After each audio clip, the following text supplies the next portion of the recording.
Tes, tes.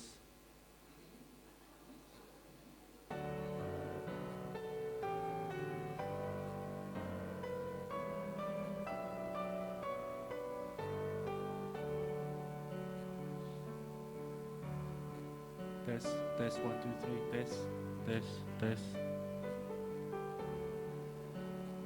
Tes. Telepon lu gue.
Selamat sore, saudara dalam Kristus Yesus.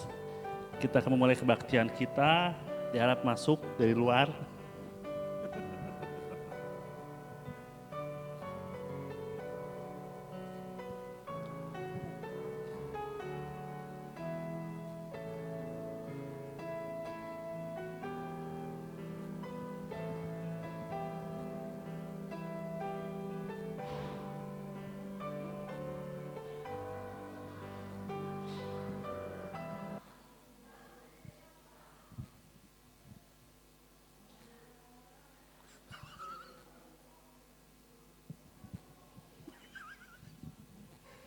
Kita akan pesta kue.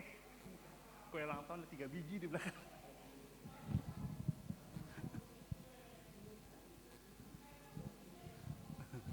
Oke, kita akan memulai kebaktian kita.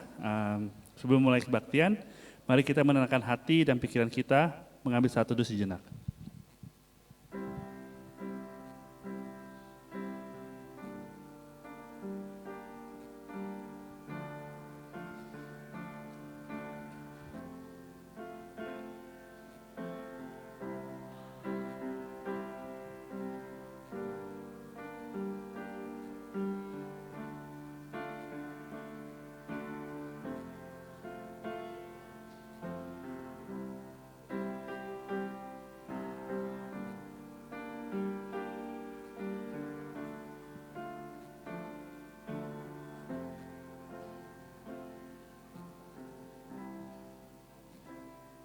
Mari kita berdiri, kita berikan lagu kunyanyi Haleluya. Let us stand.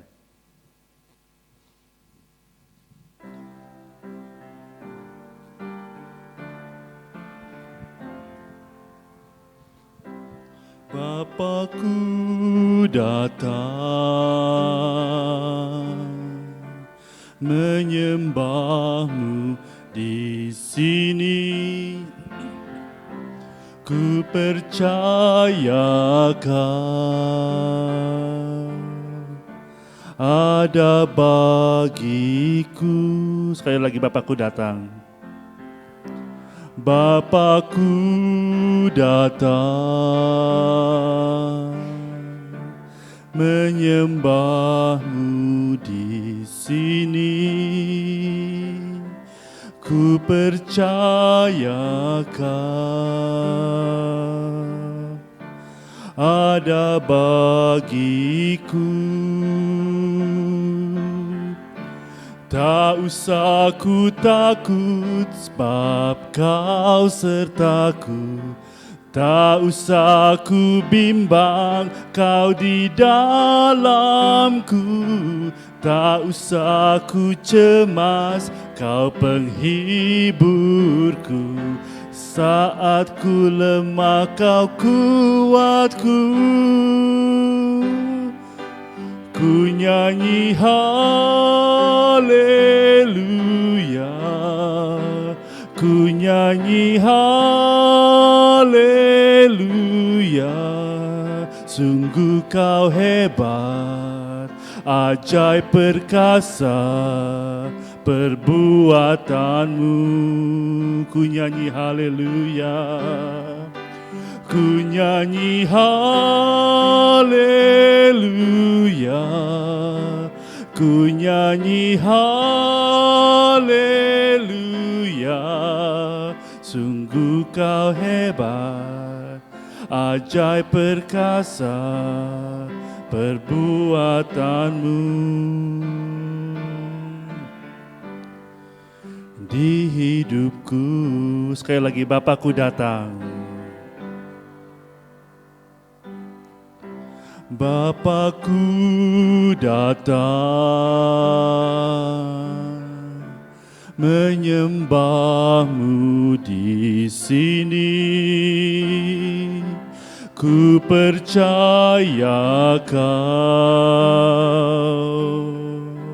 ada bagiku. Bapakku datang, Bapakku datang, menyembah-Mu di sini. Ku percaya Kau ada bagiku. Tak usah ku takut sebab Kau sertaku.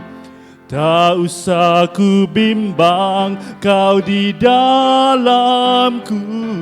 Tak usah ku cemas, Kau penghiburku. Saat ku lemah, Kau kuatku.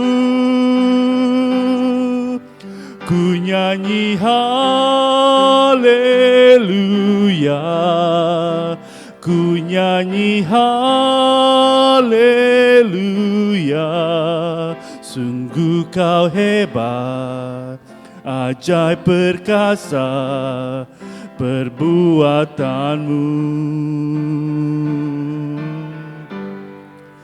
Ku nyanyi haleluya,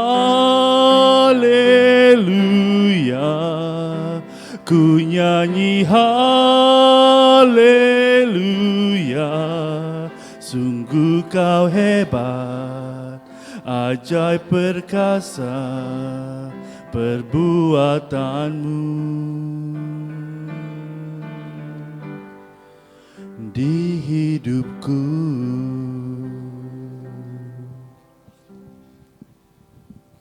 Nama majelis dan jemaat sekalian, saya mengucapkan selamat datang bagi setiap orang yang beribadah hari ini, baik secara online maupun onsite.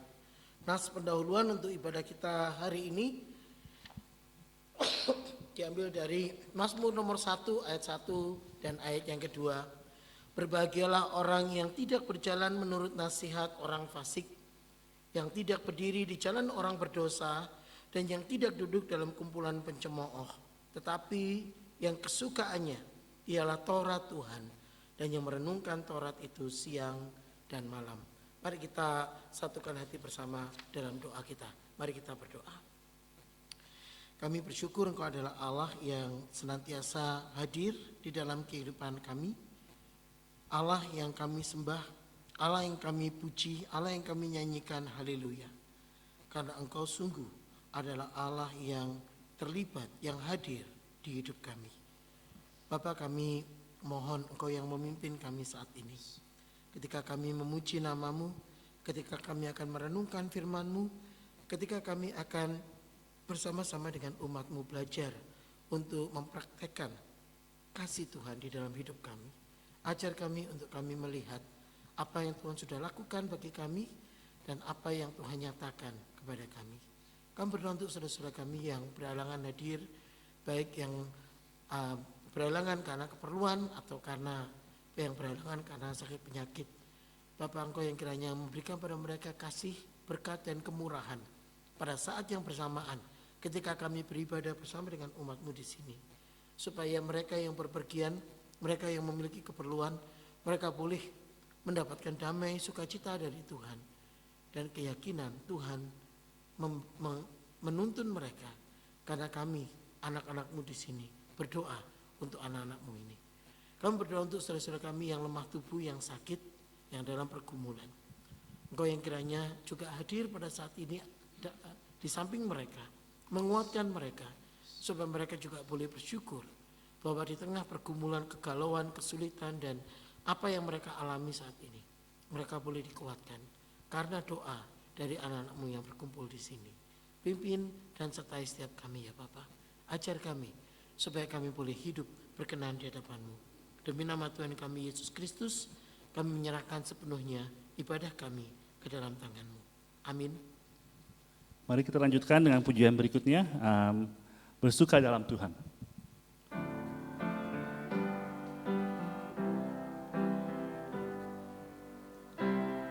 Hari ini hari yang telah dijadikan Tuhan, mari kita bersuka. Hari ini hari yang telah dijadikan Tuhan, mari kita bersuka dalam Tuhan, bersuka dalam Tuhan, bersuka, bersuka dalam Tuhan, mari bersuka, bersuka citalah, bersuka, bersuka dalam Tuhan sekarang, bersuka, bersuka citalah. Sekali lagi hari ini. Hari ini hari yang telah dijadikan Tuhan, mari kita bersuka. Hari ini hari yang telah dijadikan Tuhan, mari kita bersuka dalam Tuhan, bersuka dalam Tuhan, bersuka, bersuka dalam Tuhan, mari bersuka, bersuka citalah, bersuka, bersuka dalam Tuhan, marang bersuka, bersuka citalah. Silakan duduk, please be seated.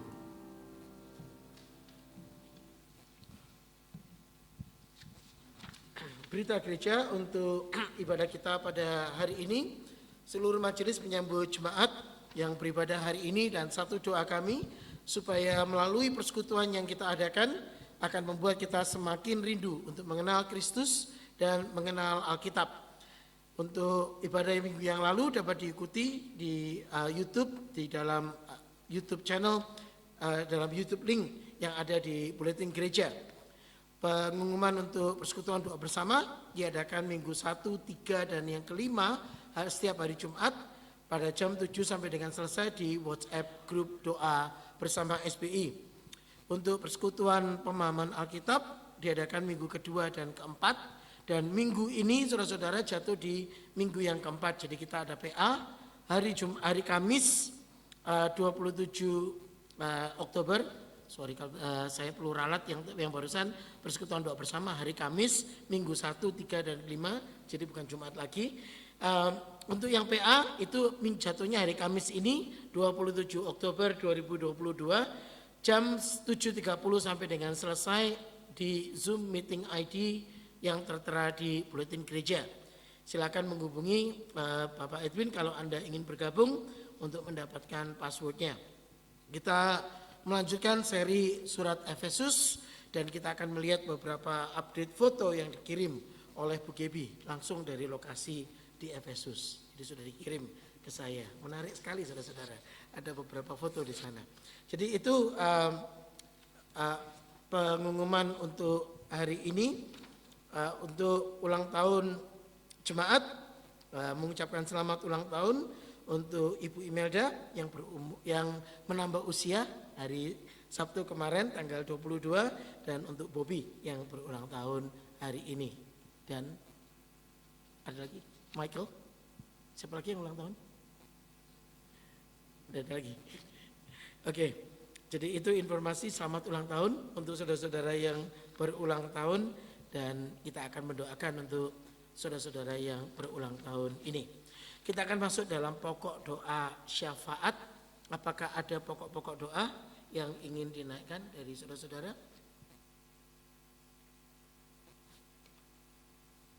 Ada pokok doa syafaat selain yang tertera di buletin gereja dan juga untuk banjir bandang yang terjadi di Bali. Bu? Ya. Kenapa? Michael Business, oke. Ya. Akan didoakan. Oke, cool. Ada lagi pokok doa lain? Tidak ada? Kita juga akan berdoa untuk Saudari Diana yang akan travel ke Indonesia untuk keperluan pekerjaan. Ya. Tapi ke Indonesia gitu ya. Jadi akan ke Indonesia untuk keperluan pekerjaannya dia hari hari Jumat ini. Ya. Kita akan bersama-sama satukan hati untuk kita masuk dalam doa kita. Oke, mari kita berdoa. Maha besar Allah yang kami sembah, di dalam Tuhan kami Yesus Kristus, kami datang sekali lagi kepada Tuhan di dalam doa kami. Karena kami tahu ketika kami berdoa, kami tidak memberikan laporan, tetapi kami menjalin interaksi dengan Tuhan. Kami berdoa ya Bapa, Engkau sendiri yang akan memberikan kami kekuatan, memberikan kami bijaksana, hikmat, dan memberikan kami juga kemampuan untuk kami mengandalkan Tuhan di dalam kehidupan kami. Kami berdoa untuk situasi perang di Ukraina dan Rusia.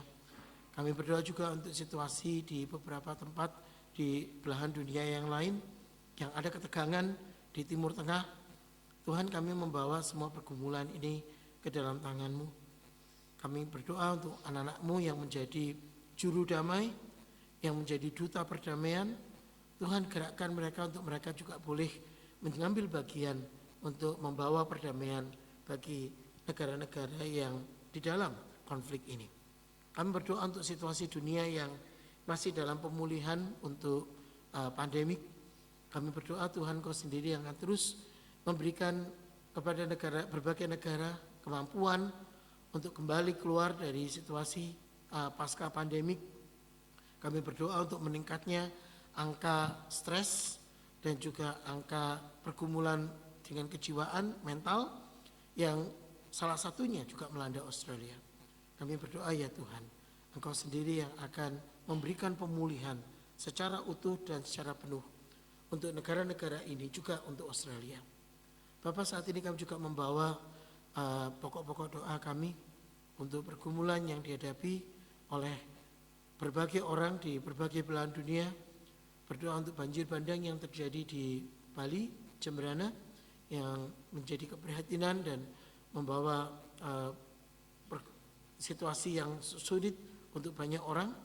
Kami juga berdoa untuk situasi banjir yang melanda di beberapa daerah di Australia, khususnya di belahan utara Victoria. Bapak, kami berdoa supaya Engkau sendiri akan juga menolong, Engkau yang juga menuntun, Engkau yang juga memakai setiap kami supaya kami juga terlibat Kami bukan hanya melihat, tetapi kami boleh terlibat dan kami boleh mengulurkan tangan untuk membantu mereka-mereka yang membutuhkan. Bapak, kami juga berdoa untuk saudara-saudari kami yang akan melakukan perjalanan dalam waktu-waktu ini. Engkau sendiri yang akan menyertai dan menuntun mereka. Engkau yang memberikan mereka safe journey mercy, supaya mereka boleh menjalani perjalanan mereka dengan sungguh-sungguh menyadari tangan Tuhan yang memimpin dan menolong mereka. Berdoa untuk saudari Diana yang akan ada penugasan ke Indonesia untuk beberapa saat. Dan berdoa Engkau sendiri yang akan memimpin dan menuntun supaya dia boleh sampai di tempat tujuan dengan baik, melakukan tugas-tugas dan kegiatannya dengan baik, dan menggunakan waktu ini sebaik-baiknya untuk juga menguatkan keluarganya. Kami bersyukur untuk saudara-saudara kami yang Tuhan tambahkan usia. Kami bersyukur untuk Bu Imelda, kami bersyukur untuk Bobby, dan kami mendoakan supaya hikmat, kekuatan, kemurahan Tuhan senantiasa dicurahkan untuk anak-anak-Mu. Dampingi dan sertai mereka ya Tuhan. Kami berdoa untuk saudara-saudara kami yang bergumul dalam usaha mereka. Kami berdoa untuk Michael saat ini, dan kami juga mengingat Bapak Edwin. Engkau sendiri yang akan menyertai dan mendampingi anak-anak-Mu ini ya Tuhan, supaya mereka juga boleh diberikan jalan keluar, mereka boleh memiliki hikmat di dalam Tuhan dan belajar untuk meletakkan segala sesuatu hanya ke dalam tangan-Mu. Pimpin dan sertai setiap kami ya Bapa. Ketika kami akan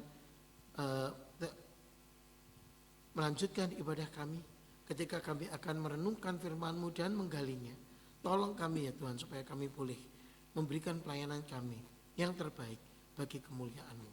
Demi nama Tuhan kami Yesus Kristus, Tuhan dan Juru Selamat kami yang hidup, kami ingin serahkan seluruh kehidupan kami, seluruh doa kami ke dalam tangan-Mu. Di dalam nama anak-Mu kami berdoa dan bersyukur. Amin. Kita akan memberikan persembahan untuk pelebaran kerajaan Tuhan.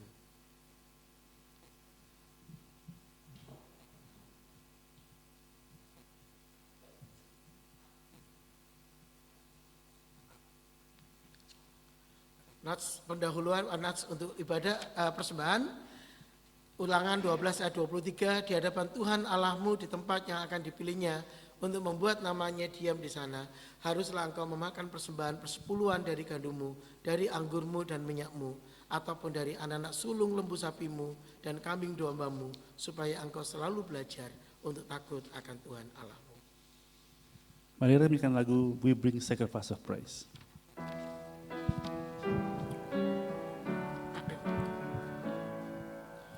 We bring sacrifice of praise into the house of the Lord. We bring sacrifice of praise into the house of the Lord. And we offer unto you the sacrifices of thanksgiving, and we offer up to you the sacrifices of joy. One more time. We bring sacrifice of praise into the house of the Lord. We bring sacrifice of praise into the house of the Lord.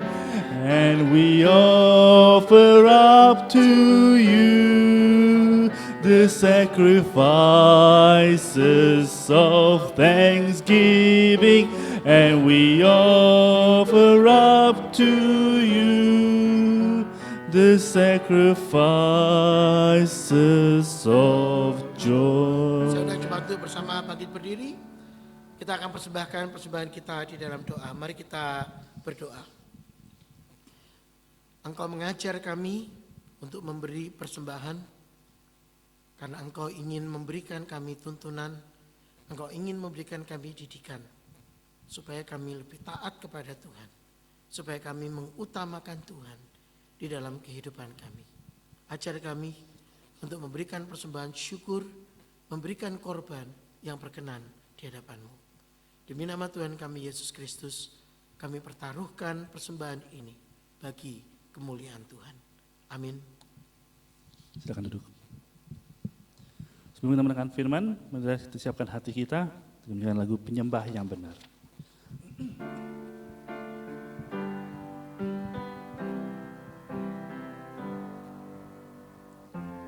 Ku hampiri tatamu,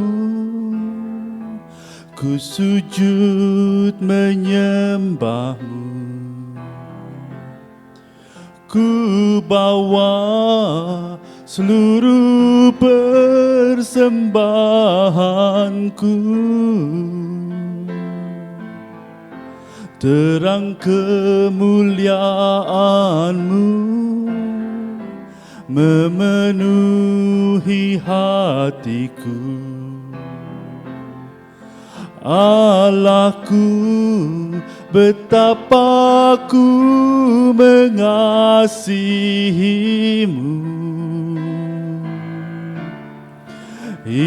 Inilah hidupku,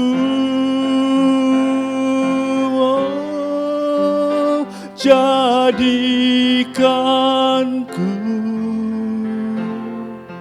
penyembah-Mu Tuhan, yang menyembah-Mu dalam roh dan kebenaran.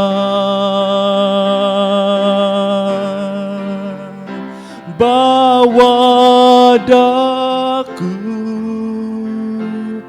untuk lebih mengenal-Mu, dalam hadirat-Mu Tuhan. Ku hampiri tahta-Mu sekali lagi. Ku hampiri tahta-Mu, ku sujud menyembah-Mu,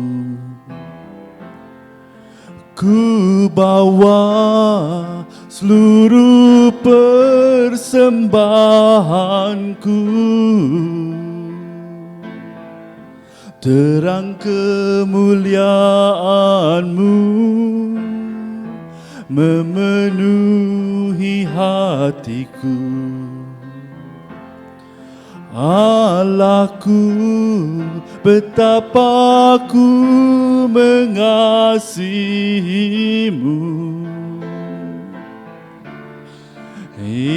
Inilah hidupku, oh, jadikanku penyembah-Mu Tuhan, yang menyembah-Mu dalam roh dan kebenaran. Bawa daku untuk lebih mengenal-Mu, dalam hadirat-Mu Tuhan. Mari kita satukan hati dalam doa. Ketika kami melakukan pujian, jadikanku penyembah-Mu ya Tuhan. Kami mendoakan supaya kami menyembah bukan hanya di dalam roh kami, tetapi juga dalam kebenaran. Kami berdoa supaya kami bukan hanya menjadi orang yang mendengarkan firman, tetapi kami juga menjadi orang yang melakukan. Dan ketika kami ingin menyembah Tuhan, ajar kami supaya kami boleh belajar untuk menyadari bahwa penyembahan yang sejati, penyembahan yang agung, yang benar dapat kami lakukan ketika kami memberikan hidup kami dan menggunakan hidup kami bagi kemuliaan-Mu. Berbicaralah ya Tuhan, ketika kami akan merenungkan firman-Mu, ketika akan belajar untuk mempraktekkannya, karena kami tahu tanpa Engkau kami tidak dapat berbuat apa-apa. Demi nama Tuhan kami Yesus Kristus, kami berdoa mengucap syukur dan berharap hanya kepadamu. Amin. Kita lihat Alkitab kita dari Injil Lukas pasal yang ke-6 ayat 46 sampai dengan ayat yang ke-49. Injil Lukas pasal yang ke-6 ayat 46 sampai dengan ayat 49. Mengapa kamu berseru kepadaku, Tuhan, Tuhan, padahal kamu tidak melakukan apa yang aku katakan? Setiap orang yang datang kepadaku dan mendengarkan perkataanku serta melakukannya, aku akan menyamakan kepadamu dengan siapa ia dapat disamakan. Ia sama dengan seorang yang mendirikan rumah. Orang itu menggali dalam-dalam dan meletakkan dasarnya di atas batu. Ketika datang air bah dan banjir melanda rumah itu tidak dapat digoyahkan karena rumah itu kokoh dibangun.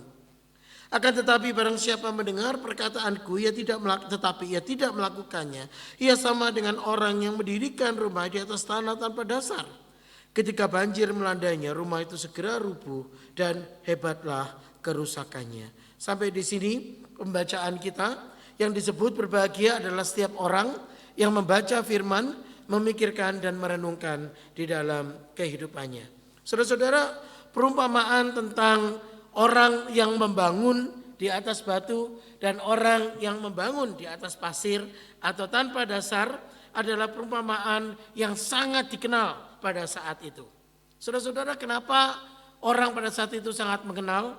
Karena saudara-saudara menjadi satu kebiasaan ketika mereka membangun rumah. Maka ini adalah kegiatan bersama-sama. Ketika mereka membangun sesuatu, maka ini adalah kegiatan yang melibatkan orang-orang di sekitarnya. Maka saudara-saudara, ketika Yesus mengucapkan kalimat tentang mengapa kamu berseru kepadaku Tuhan, Tuhan, tapi kamu tidak melakukan apa yang aku katakan. Dan Tuhan Yesus menggunakan analogi tentang orang yang membangun rumah. Orang yang mendengarnya langsung mengerti. Karena itu adalah tradisi pada saat itu. When Jesus spoke the parable of the wise and foolish builders, people who listened to the message for the first time, the first audience, they quickly picked up the analogy.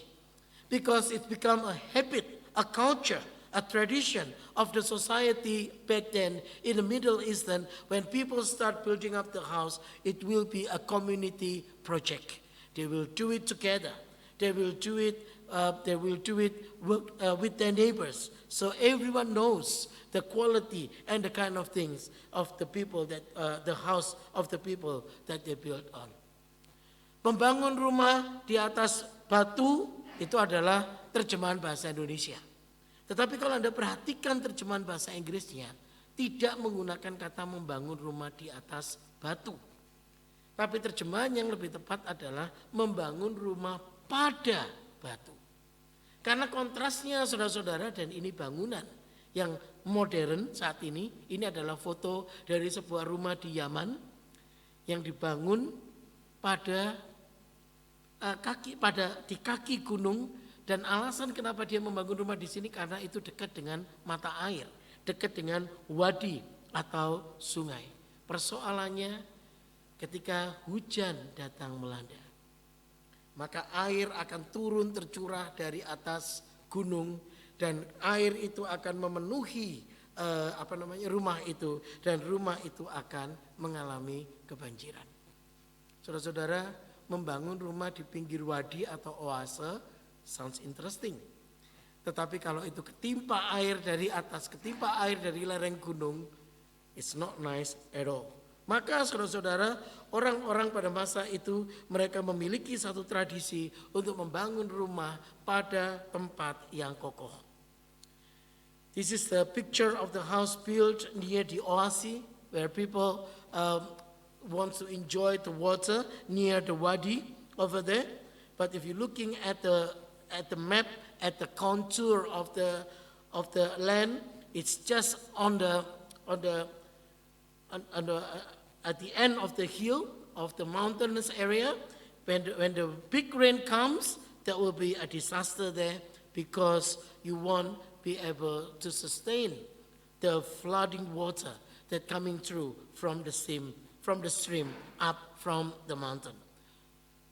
Beberapa pakar berpikir bahwa ketika Yesus mengatakan membangun rumah di atas batu, saudara-saudara, yang Yesus katakan adalah bangunan Herodes. Ini bayangan orang-orang. Tetapi saudara-saudara, bukan ini yang dimaksudkan oleh Yesus. Ini adalah kerajaan, satu istana yang dikenal dengan nama Istana Merah yang didirikan oleh Raja Herodes dan dibangun pada bukit-bukit batu. Tetapi kalau Anda melihat bangunan rumah yang di Israel, saudara, mereka akan membangun dengan menggali pada ceruk lereng gunung. Dan di sana mereka akan membangun rumah-rumah mereka. Istana dibangun pada gunung, tapi rumah akan dibangun dengan menggali bukit-bukit. Itulah terjemahan yang asli ketika dikatakan membangun di atas batu. Bukannya meletakkan batu kemudian dibangun di atasnya, tetapi itu menjadi community project karena mereka harus menggali batu itu. Mereka harus membongkar bukit itu dan membentuknya menjadi rumah. Saya sebetulnya ada kumpulan foto tapi tidak muncul, maaf.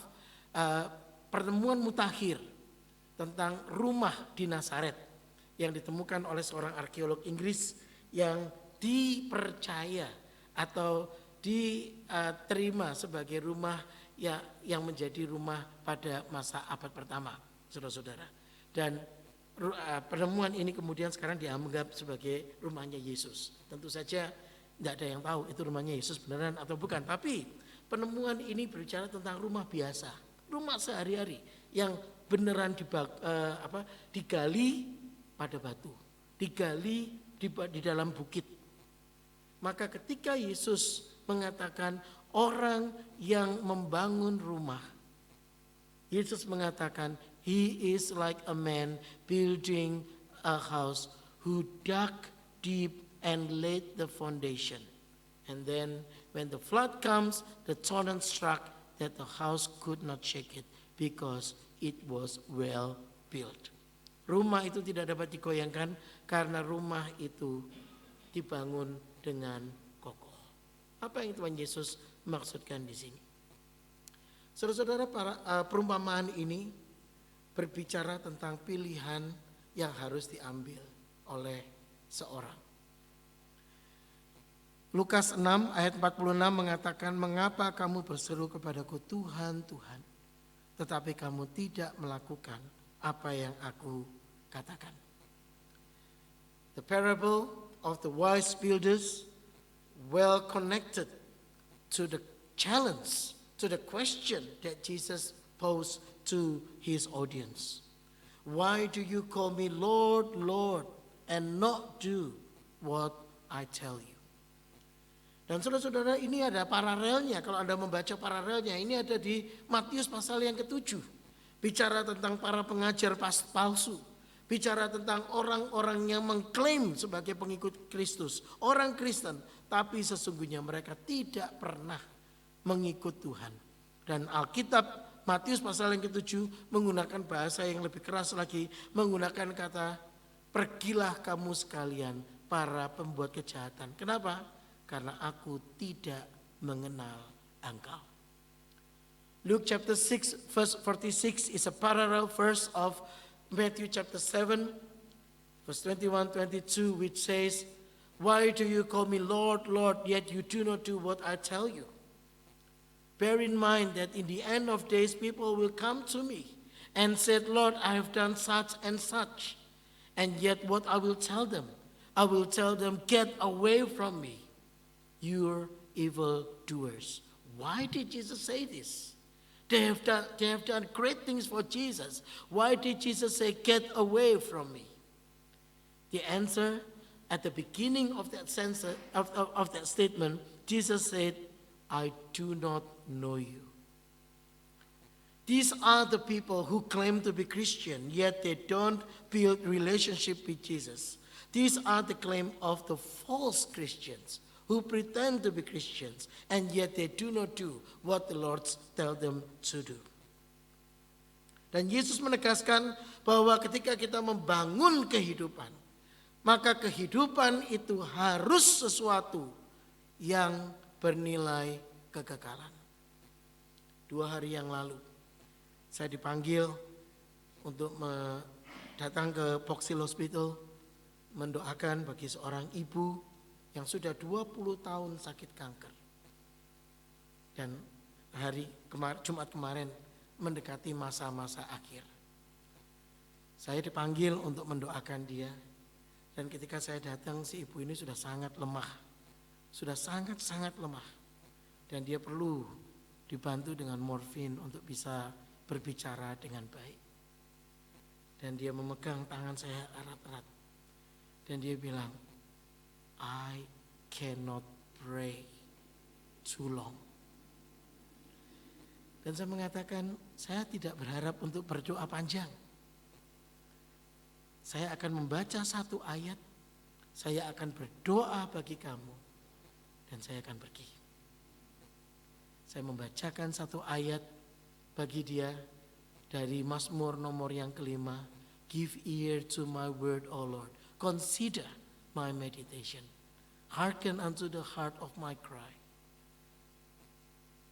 My Lord, my God. Kemudian saya berdoa untuk dia. Dan dia mengatakan, sesudah berdoa dia mengatakan, I'm not afraid. I'm not afraid. Semalam jam 11.42 saya mendapatkan text message. Beliau sudah kembali ke pangkuan Tuhan. Dan sekali lagi dia mengatakan kepada suaminya, I'm not afraid. Membangun hidup tidak hanya bernilai untuk sekarang, tetapi juga untuk masa depan. Dan bagaimana cara kita untuk membangun untuk masa depan? Kita perlu memperhatikan perkataan Yesus. Bukan hanya mendengar, tetapi melakukan apa yang dia kerjakan. Mereka yang mendengarkan Yesus adalah mereka yang membangun rumah, yang menggali bukit batu. Dan ketika banjir itu datang, ketika limpahan air dari bukit datang, rumah itu tidak akan roboh. Tapi mereka yang tidak mendengar Yesus, mereka seperti membangun rumah pas di kaki bukit, tanpa menggali, asal membangun. Dan ketika banjir datang, seluruh bangunan akan hanyut. When we build a house that long lasting, we need to speak about the foundation and the construction. And when we have these two together, tied together on the solid rock, then we can have the assurance of the firm foundation. But if we don't do this, if we don't follow this formula, it's surely a recipe for destruction. Karena membangun rumah dari luar, saudara-saudara, tampaknya akan sama. Semua rumah yang dibangun itu butuh proses, butuh kerja keras, dan mereka membutuhkan ujian cuaca. Tetapi kualitas bangunan itu ditentukan dari materi yang Anda gunakan, ketelitian dan kepandaian ketika membangun, dan juga bagaimana segala sesuatu itu akan ditaruh bersama-sama. Hearing the word of Christ is not just a matter of listening to what he says. But when you hear the word of God, you need to immerse it in your heart, and you need to build it up. You need to let it grow in your heart, that you understand the full meaning of it. Ketika 2 rumah yang dibangun mengalami ujian cuaca, apa yang akan terjadi? Apa yang dihasilkan? Saudara-saudara, semua orang yang membangun rumah akan tahu apa yang akan terjadi pada rumah yang dibangun tanpa perencanaan, tanpa perhitungan yang baik. Tetapi rumah yang dibangun dengan seksama akan memberikan hasil kualitas yang dapat diandalkan. Apa yang dimaksudkan oleh Tuhan Yesus sebetulnya? Yesus mengajak kita untuk merenungkan tentang relasi kita dengan Tuhan. When Jesus speak about building the house, it's not just about a structure. It's not just about a wall and a roof, but it's about how are you going to live in it. It's about relationship. It's not about doing things. Hidup kita adalah refleksi, adalah pancaran dari relasi kita dengan Tuhan. Ketika nilai hidup kita tidak diatur oleh Tuhan, maka itu akan mempengaruhi cara kita memperlakukan orang lain. Ketika relasi kita dengan Tuhan itu tidak baik, dan itu digantungkan kepada relasi kita sendiri dengan diri kita, saudara, maka Anda akan melihat orang lain dengan sikap yang sama juga. Dan ini akan menyangkut hal-hal yang lain lagi. Dan karena itu Yesus menegaskan, ketika kamu mendengar tentang perkataanku, apa yang harus kamu lakukan? Apa yang kamu perlu tindakan? Karena mendengar perkataan Tuhan akan mendorong kita, akan memampukan kita mengalami ujian dalam kehidupan. Mendengar firman Tuhan berarti diuji oleh Tuhan. Mendengar firman Tuhan berarti kita akan mengalami penilaian dari Tuhan. Mendengar firman Tuhan berarti Anda dan saya akan diberikan pertanyaan, sejauh mana dan bagaimana kita sudah mengutamakan Tuhan. Hearing the Lord and listening to the Lord, meaning we follow His way. When we only listen, when we only hear, but not following His way, it will come up in the way we make decision, in the way we looking for profit in life, in the way of we treating others.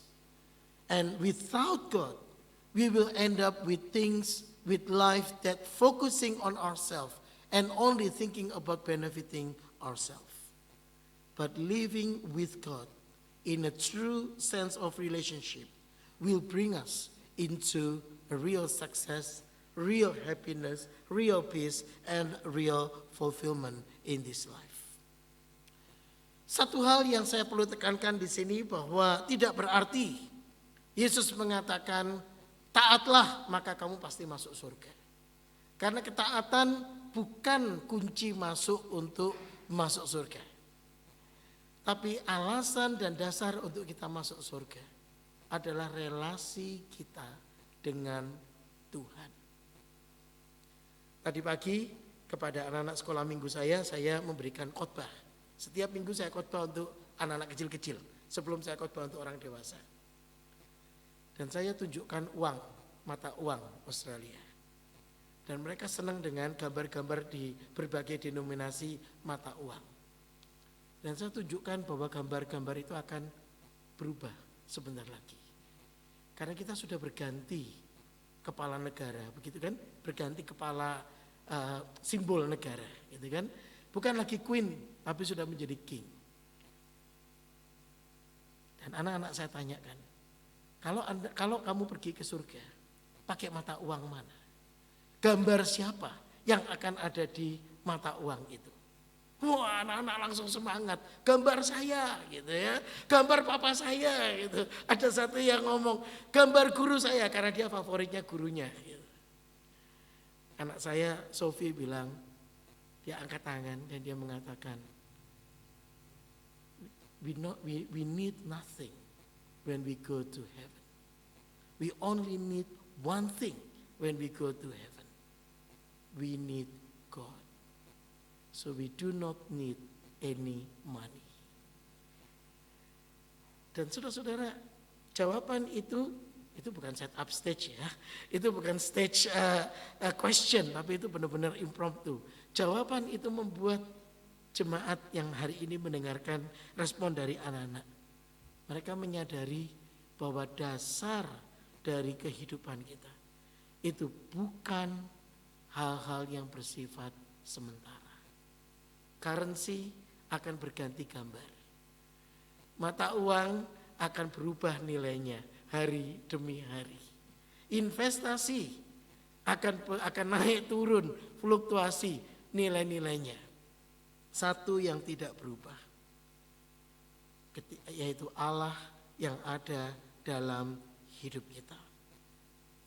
The life that built upon what the Lord says, by doing what the Lord says, will stand.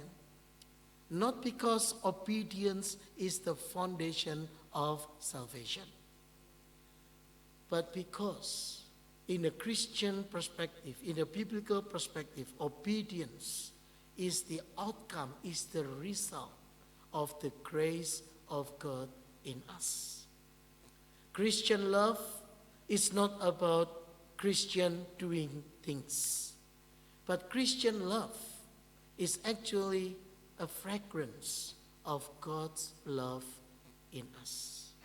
The only way we can show love is when God's love already working in our heart, so that we can show, we can share, and we can shine the fragrance of God's love. Bangunan yang didirikan pada dasar yang baik akan menghadirkan hidup yang tidak meninggikan diri sendiri, yang tidak memuliakan diri sendiri, tetapi mengandalkan Tuhan dan menundukkan diri kepada Tuhan. Karena kita menyadari bahwa ketika kita bergumul, ketika kita mengalami kesulitan, ketika kita mengalami kebahagiaan, maka semuanya itu kita alami bersama dan di dalam Tuhan.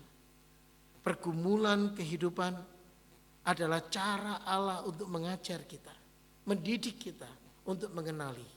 Kita bukan penguasa hidup, kita bukan penguasa kehidupan ini, tetapi kita adalah orang-orang yang perlu bersandar dan berharap kepada Tuhan. Bangunan mana yang menggambarkan kehidupan iman Anda saat ini? Bangunan yang didasarkan pada dasar yang teguh, atau bangunan yang dibangun pada fondasi yang rapuh? The kind of life that we enjoy in Christ will help us to sustain all of the challenges, all of the struggle in this life, to make us, to turn us into a person that humble, that realize that this life comes from God. The way of true submission and trust will come in sincerity, in understanding of the true way of living, going through the narrow way, through the narrow door, by following the guidance of God. And with that presence, with that guidance, we will go against all the storm. When the storm comes, with God's guidance, we'll be able to stand, because we put our trust, our hope in Him.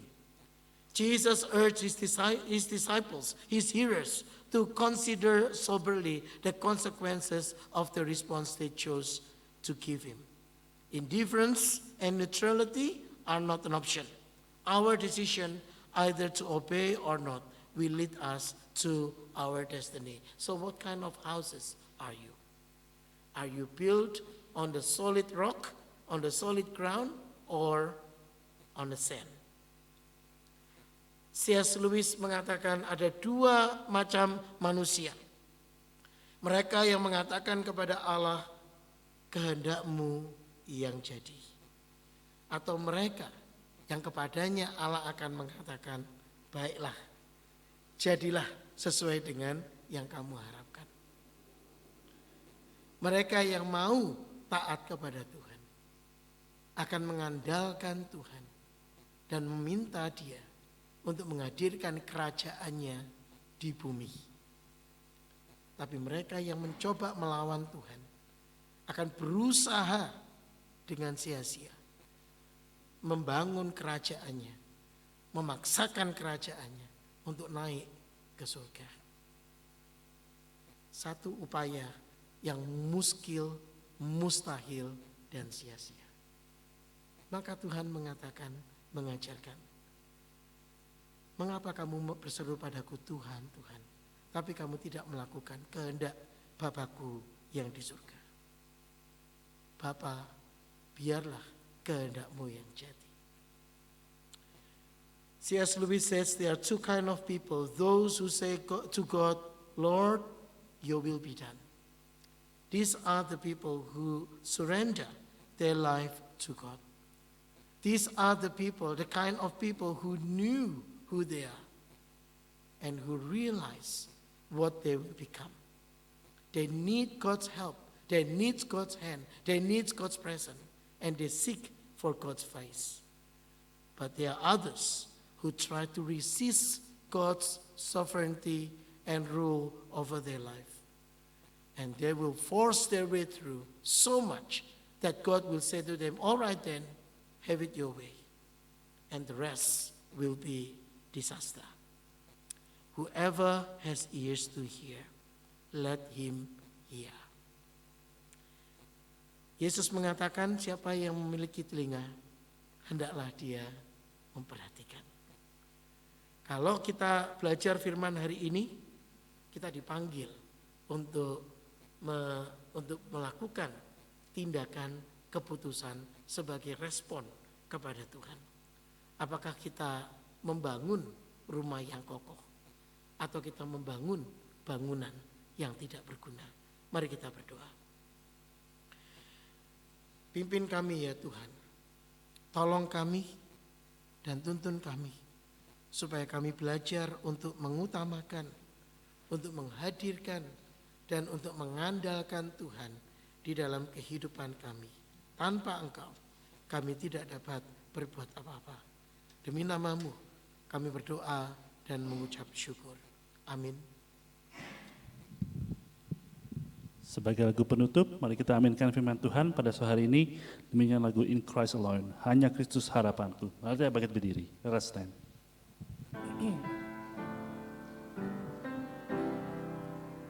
Hanya Kristus harapanku, Dia terang dan kuatku,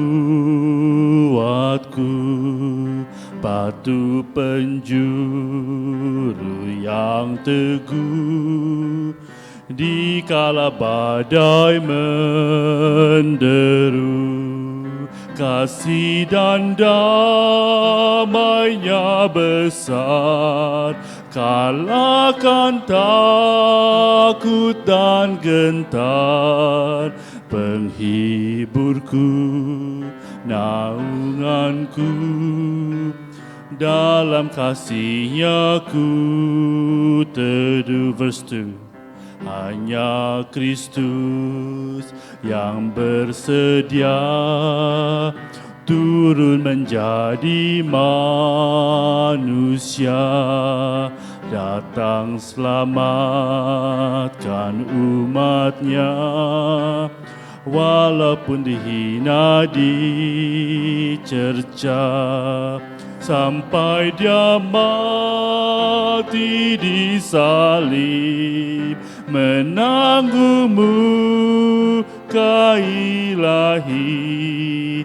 Semua dosaku ditebus, karena mati-Nya ku hidup. Last verse. Dalam hidup ku tak sesal, dalam hatiku tak gentar. Kuasa-Nya tinggal dalamku, memandu hingga ajalku. Tiada yang dapat pisahkan ku dari tangan kasih-Nya, hingga hingga Dia panggilku pulang, dalam kuasa-Nya ku teguh. Jemaat yang dikasihi Tuhan, mari kita arahkan diri dan hidup kita kepada Tuhan. Mari kita mengingat Allah memanggil kita karena Dia mengasihi kita. Dia melengkapi kita supaya kita dapat menjadi saksinya. Dan Allah memberikan kita berkat untuk mendampingi kita, untuk menguatkan kita ketika kita memberikan hidup kepada Tuhan. Tuhan memberkati engkau dan melindungi engkau. Tuhan menyinari engkau dengan wajah-Nya dan memberi engkau kasih karunia. Tuhan menghadapkan wajah-Nya kepadamu dan memberi engkau damai sejahtera dari sekarang sampai Tuhan datang kembali. Amin. Amin. Amin. Amin.